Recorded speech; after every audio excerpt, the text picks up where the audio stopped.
Oh, shit. It started. I didn't even realize it. Oh, that's funny.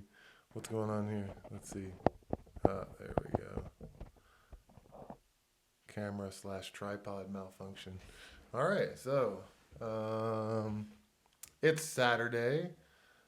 I think it's the 31st of March. Yeah, I think it's March 31st today, Saturday. I'm going to do a live video talking about one of my favorite knives, and that is the Spyderco Native 5s. Um, the first knife video I ever did um, was the Spyderco Native 4 review. And basically, what made me want to do that very first video, I want to say in 2008, was I was just like, that Native 4 was, I think, 45 bucks at Walmart, S30V steel, made in golden. And I just honestly, I wanted to talk about it on Blade forums, and I was just like, "Fuck, man, this is gonna be super long-winded." So I was like, "How do I do this?" And then I was like, "Oh shit, there's this nut and fancy guy and this cutlery lover guy, and these guys talk about knives on YouTube, so maybe I'll just do that." And yeah, so that was kind of the start of everything. But yeah, the Native 5 lightweight also, I mean, whoa, um, it really impresses me. Um, this Native 5 lightweight right here, I have had for about 2 years. And I bought this knife because I was living and working as a kayak instructor and snorkeling guide in the U.S. Virgin Islands on St. John. And I brought the only knives I brought with me at the time. I brought two XM18s and a small Sabenza 21, and those were the knives I brought with me on that. And I was snorkeling in salt water, lots of snorkeling in salt water with a 3.5-inch XM18 in CPM 20 CV, um, which is just not that ideal. I personally don't really, it doesn't bother me all that much to get a little bit of rust on a knife, but I just kind of was like, I should get something a little bit more reasonable to snorkel with. I don't. I personally don't love the. Actually, I have my Pelican box here. I personally don't love the look of these the salt knives. Oh, my Chiweenies barking at the deer. Lems. Um, and so this knife I bought after the fact, and this is the knife that I use in my PFD while I'm on the river. Great knife, but not something that I just love carrying personally. Just because I think it's ugly, to be honest. And as long as we can have our preferences in knives, sexy knives is part of my preferences. So take a little sip of coffee here. And I think the natives are sexy. I think the lines. I like the lines better. Honestly, I feel like the Endura and the Delica is like one of the ugliest knives out there. And I've got a Delica here. I'll compare it to as well at some point here through the ramblings. But yeah, this is a cool knife. But this is a straight up tool where it's just like, yeah. When I go back to the Virgin Islands, and I will here in the next year or two, I'm gonna go do another stint of guiding out there. Um, Obviously, because I have this knife, this is gonna be my snorkeling knife. Um, but yeah, back to this knife, S35 VN.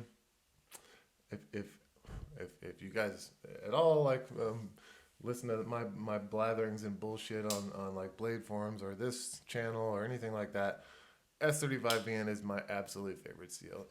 Is it the best at everything? No, it's not, but it's the overall best steel that I ever used.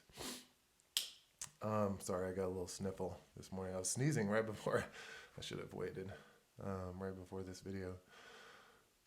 But so this knife right here, this S35VN Spyderco Native Lightweight, I personally have snorkeled in salt water probably 80 or 100 times. And in those times, those are like an hour plus every time, and kayaked and sea kayaked so many times. I mean, And basically, all I do after that is it might have a couple of little tiny spots of rust on it. Literally, I can scratch it off with my thumbnail, rinse it off with fresh water, and put it right back in my pocket and go. Um, Another thing that I've done that's very impressive with this knife is, if you guys have been to the Caribbean at all, the Caribbean, you'll know that there are palm trees everywhere and there's coconuts freaking everywhere. So part of my almost daily routine was harvesting, especially when I was guiding, people just loved it. Crack open a coconut and feed everybody some fresh coconut. They just loved it. But so I've opened lots of coconuts with this too. And straight up, like, if you want the water inside of a coconut, you gotta open it carefully. You can't just smash it on a rock. If all you're after is impressing some guests and giving them some coconut meat, yeah, crack it on a rock.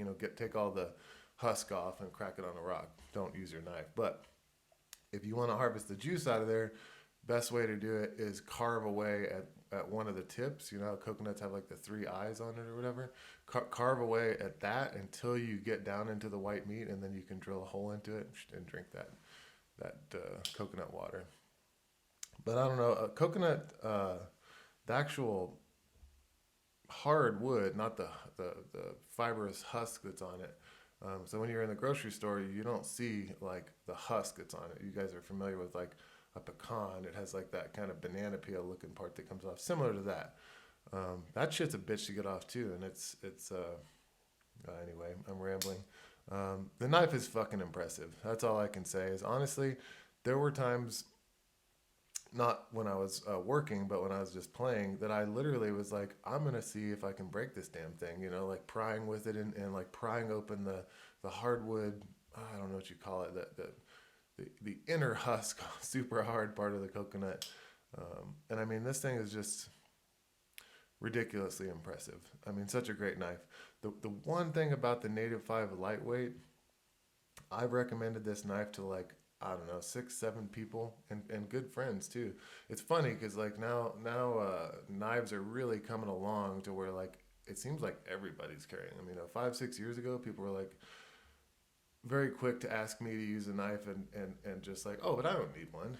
Now it seems like more and more of my personal friends are like, you know what, actually I do need a good knife. And I don't know why that is. I think it's just kind of it's man jewelry as much as anything else. But people find that they use the shit, over and over and over. And I've got lots of friends that continually upgrade their knives too. But the thing about the Native 5 lightweight is that the FRN really turns people off. They look at it and they're like, it's kind of plasticky looking. And so it's easy for people to want to almost everybody has upgraded to the paramilitary too, just on the sexiness factor, where it's like they, for whatever reason, they want it to look a little nicer, and they're just gonna go, the difference between $130-$140 for this versus $90 for this is, that's negligible. I don't know. So I think people don't think the value is there, just from like a aesthetic standpoint. Like and they're right. It does. It looks like a tool and not like something that's sexy, where you take it out and people are like, ooh, that's sexy. So it's tough. I've had a lot of trouble, and that said too, when these are $60 or something like that, it's tough for people to want to pay the upgrade, because like, from a standpoint of just like looks and sexiness, I don't know. In my opinion, the Native blows away the Delica in every way, form, function, looks, every way. But I don't think everybody. I think I'm in the minority with that. So I think as long as people are gonna get a FRN knife, they're like, might as well get a cheap one because it looks cheap. But that is just not true. I wish I could convince more people to get on board with the Native 5 lightweight, because it is such a great knife. It's one of my faves. This is I've got lots of, well, not lots, 5 or 6 much more expensive, much nicer knives, and this gets a good amount of carry, really. for me, these two knives are just too similar. I mean, if I want to carry something that's sexy and that's what's important to me, it's gonna be, well, it might be this knife, but 9 times out of 10, it's gonna be a small Sabenza 21. If that's what I'm after, otherwise, man, I'm more just like a working man, and what I want is function, you know. And also, it's fun to, I don't know. I think opening and closing. A lot of people like to sit there and open and close their knives. And like a false shetty, I don't know, all this bullshit that people want out of their knives. I really like the. I get a lot of just. It feels good to my senses to manipulate this lockback. Really any lockback. Honestly, I like lockbacks. I like the way they feel. I like the way they function, and I just like the motion, um, every bit as much as any kind of other like, you know, knife that's fun to play with or whatever. Like a lot of people like the compression lock, and I get it. It's like it's cool because it's just like bang, bang, bang. You know, open and close. Um, no discussion on an FRN knife is complete without bringing whatever these fuckers are called, a Griptilian into it. I personally am not a big fan of the Griptilian. I have this one only because it's not worth getting rid of, you know, and also it's nice to have it to compare other knives to, and that's about it. So yeah, obviously everyone likes playing with axis locks. This axis lock here, I've said it over and over, I'm pretty sure, on different reviews. This one has busted, both springs have busted on it, and I currently have the core of I want to say 13 gauge low E string guitar acting as the springs in this one. And they work okay. It works just fine. Honestly, I feel like they're probably more of a resilient material than whatever the axis is, because if they've lasted longer than my Axis or Omega Springs did.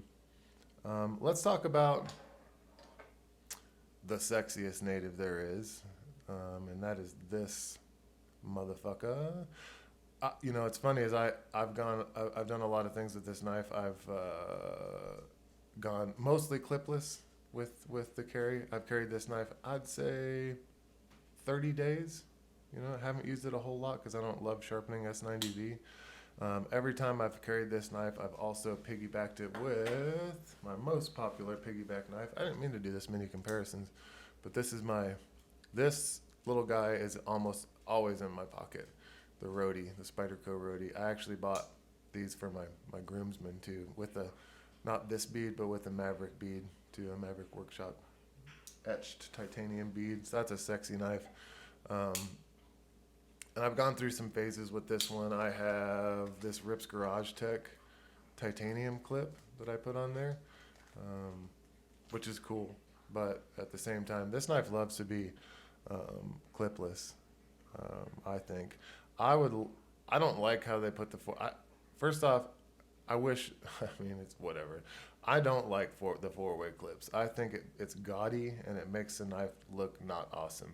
I will definitely pick up a Little Native once they come out with the slip joint version, 100%. And I like how the Little Native is a wire clip. Also, although, gosh, I've never felt a wire clip Spyderco that I liked, that I was like, oh, that clip doesn't suck. You know, they suck. Like it's not comfortable in the hand.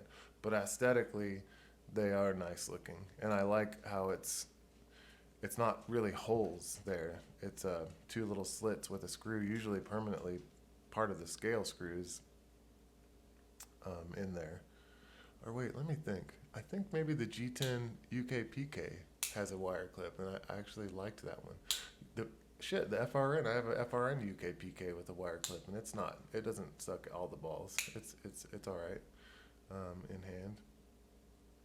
But yeah, this knife right here, you know what's crazy is it's ridiculously lightweight also. I wish they had done a G10 or a carbon fiber or even a fucking FRN backspacer, because it would save the weight, and also I don't really like the look of this shiny ass backspacer there. Obviously you have to have the lock bar here, be metal. But yeah, this is a cool knife. The fucking pocket clip does not do it justice, though. I mean, that's an ugly pocket clip on such a gorgeous fucking knife. Again, for some reason, for me, with all these fucking holes in the knife, when the clip is on it, I feel like you're just like, oh, they put all those holes for fucking other clip positions. Like, but whenever you take a clip off, all of a sudden it's like, oh, those must make the knife more streamlined and breathability. Or I don't know. It's like, for some reason, I think the knife looks a lot better with no clip. And it makes those holes look better with no clip. And the knife is more comfortable with no clip. I only have a clip on it at this point because I was considering, which I'm not anymore, I was considering selling this knife. And then I was just like, fuck, man, you know what? I really like the knife, and I don't know. So I decided not to. But this is a great knife. $200. In my opinion, it beats the shit out of, Benchmade 940-1 or whatever their carbon fiber one is. This, in almost every way, I think is a better knife than a 940. Again, I don't like the axis lock. I don't like the Omega springs in an axis lock. There's the Benchmade Anthem. That's probably going to be again, I'm just fucking trying to rationalize and break down mechanisms and stuff. But I feel like the coil spring on the Benchmade Anthem, rather than having Omega springs like every other axis lock, is probably going to be a little bit more reliable. So that seems like a pretty cool knife. Will I ever buy a Benchmade Anthem? Fuck no. I will never buy a Benchmade Anthem, only because if I'm gonna spend $400 on a knife, it's definitely not gonna be. It's gonna be something sexier than an Anthem, something more unique than a Benchmade. That's for sure. I'd buy another Sabenza. I'd buy some kind of other, mid-tech knife made by Millet or something like that. But yeah, all things considered, this is just kind of a comparison shot. The Spyderco Native is just a home run, in my opinion. One thing that I really like about it and prefer, obviously other than the steel, the Native over the Delica is first off, it's a way better looking knife, but I don't like the thumb ramp. I mean, I don't dislike the thumb ramp on the Delica, but I mean, I prefer to not have it. It's like, I much prefer to be able to choose. I can put my thumb wherever I want on the Native 5, but on the Delica, I don't know. It's like obviously you can't put it right on top of the hump. That's not comfortable at all. So it's either here or you got to stretch it way out over, depending on what you're used to, how you're using the knife. So I don't love that. I don't love the thumb ramp. I don't like any really thumb ramp on a knife. It's not my fave. I don't like a knife to tell you how you're gonna hold it. I mean, I guess, I don't know. Yeah, not my fave. That's for sure. Oh shit, my video just went fucking bananas. Uh-oh. I don't know what's going on, but I sure as hell can't see anything. Bananas video! Alright, well, shit. I guess in that case, I'm just going to have to end it right now. Questions, comments, concerns, and definitely smart remarks are always welcome in the comments. Until next time, or maybe next Saturday, palabra a tu madre, dudes, and thanks for watching.